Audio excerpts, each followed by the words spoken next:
What's going on, guys? I'm Bill and welcome to Bill's How To. Today I'm going to be showing you guys how to remove soft close drawers. Let's get straight into it, guys. Let's do this. Alright guys, so to remove these soft close drawers, I'll quickly open it up and show you guys what we're working with. No feasible way of removing these drawers here from the side. There's no screws or anything like that. Same thing on the other side. If you have a look into the back, you can see our sliders, and if you needed to replace those sliders for whatever reason, you're going to definitely need to remove this drawer. So to remove the soft close drawers, you need to open it up all the way, put your hands on both sides, and you don't want to wrap your fingers around the base here because that's actually going to separate. So just keep them on the side. All you needed to do is pull out and lift up at the same time, and you'll hear that little click. We can then lift that drawer completely out. And I'll show you guys quickly what's happening here. So if we have a close look on the base of the drawer here, you'll notice there's two little notches that are sticking out. These ones here need to lock in onto our track or our slider once we put it back in, and I'll show you guys how to do that.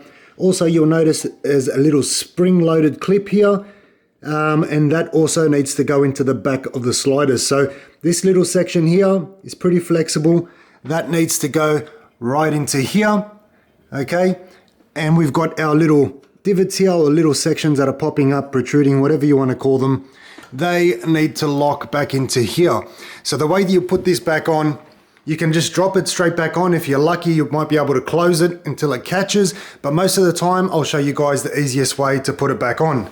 So to put the drawer back in, make sure that your sliders are all the way back.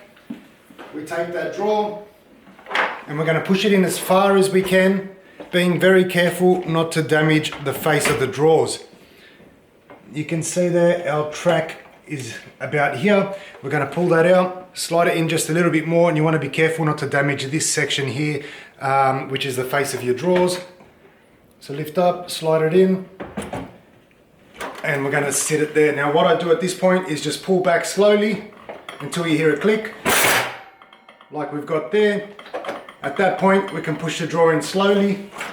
It won't close all the way just yet. Push it in so that we clip the sides in, and now we've got that drawer there sitting nicely. So we can open it up, test it back out, and that there, guys, is how to remove and reinstall your soft close drawers. Hopefully this video has helped you guys out. As always, like, comment, and subscribe. Until next time, I'm Bill. Thanks for watching Bill's How To.